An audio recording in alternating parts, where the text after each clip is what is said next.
बीती रात बांग्लादेश में एक ऐसी आग लगी जो सिर्फ इमारतों तक सीमित नहीं रही बल्कि पूरे देश को उसने हिला दिया। 2024 की क्रांति के नायक युवा नेता शरीफ उस्मान हादी की मौत के बाद ढाका और दूसरे शहरों में हिंसा भड़क गई। मीडिया हाउस जला दिए गए, पत्रकार फंस गए और एंटी इंडिया नारे गूंजने लगे। आखिर क्या हुआ, क्यों भड़की ये आग? पूरी खबर इस वीडियो में। हादी कौन थे, बैकग्राउंड समझते हैं पहले। दोस्तों, सबसे पहले समझते हैं शरीफ उस्मान हादी कौन थे। 32 साल के ये युवा लीडर इंकिलाब मंचा के स्पोक्सपर्सन थे जो 2024 की जुलाई क्रांति के हीरो बने।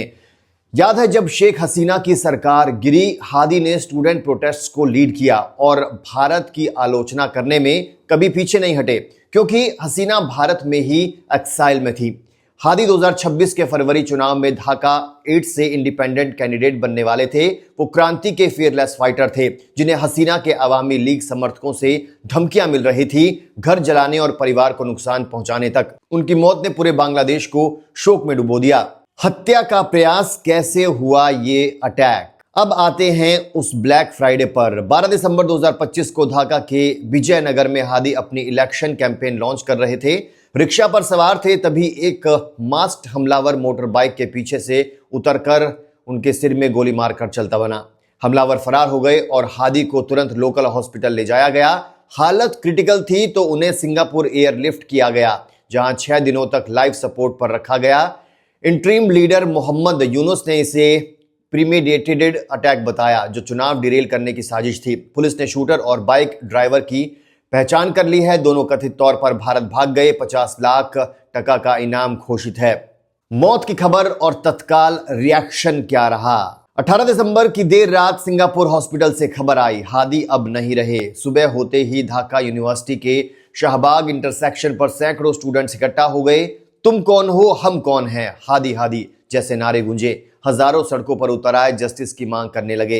हिंसा भड़कना, प्रोटेस्ट कैसे टर्न्ड वायलेंट। प्रोटेस्ट जल्दी ही हिंसा में तब्दील हो गया। रात 11 बजे ढाका में आग लगने लगी। प्रोटेस्टर्स ने मीडिया हाउस को निशाना बनाया क्योंकि उन्हें लगता है कि ये इंडियन इंटरेस्ट्स सर्व कर रहे हैं। ढाका के करवान बाजार में प्रोथोम आलो बंगाली न्यूज़पेपर के ऑफिस पर हमला किया गया। फ्लोर्स वंडलाइज, स्टाफ फंस गया और बाहर आग लगा दी गई। पास ही डेली स्टार इंग्लिश न्यूज़पेपर का बिल्डिंग जला दी गई। 25 जर्नलिस्ट स्मोक में फंसे, लदर से रेस्क्यू किया गया। एक रिपोर्टर जीमा इस्लाम ने बताया सांस लेना मुश्किल हो गया था। फायर फाइटर्स को रोड ब्लॉकेज की वजह से देर लगी। मीडिया अटैक्स के अलावा और बाकी घटनाएं क्या हुई? हिंसा सिर्फ मीडिया तक सीमित नहीं रुकी। ढाका में छायानौत कल्चरल ऑर्गेनाइजेशन को वंडलाइज और टॉर्च किया। शेख मुजीबुर रहमान हसीना के पिता का घर फिर से आग के हवाले कर दिया गया। राजियाही में आवामी लीग ऑफिस को बुलडोजर से ढा दिया गया। चट्टोग्राम में इंडियन असिस्टेंट हाई कमीशन पर पथराव किया गया। सिट इन और एंटी इंडिया स्लोगन्स बोले गए। हसीना को वापस भेजो जैसे एक पूर्व आवामी लीग मिनिस्टर का घर भी जला दिया गया। खुलना और दूसरे शहरों में भी प्रोटेस्ट चल रहा है। हाईवे ब्लॉक है। कई मौतों की पुष्टि नहीं हुई है लेकिन तनाव चरम पर है। सरकार की क्या प्रतिक्रिया है और यूनुस का क्या ऐलान है? Interim chief adviser Mohammad Yunus ने टीवी पर संबोधन दिया। ये दिल दहला देने वाली खबर है।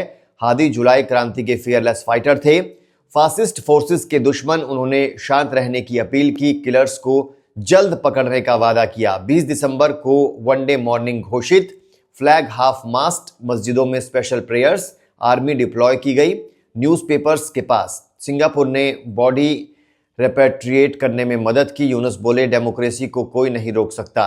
तड़के सुबह तक ढाका में आर्मी पेट्रोलिंग जारी थी लेकिन टेंशन बरकरार है। 2026 इलेक्शन से पहले यह हिंसा बड़ा चैलेंज है। दोस्तों, बांग्लादेश की क्रांति जारी है लेकिन शांति जरूरी है। क्या लगता है आपको? इंडिया का एंगल कितना बड़ा है? कमेंट्स में जरूर बताइए।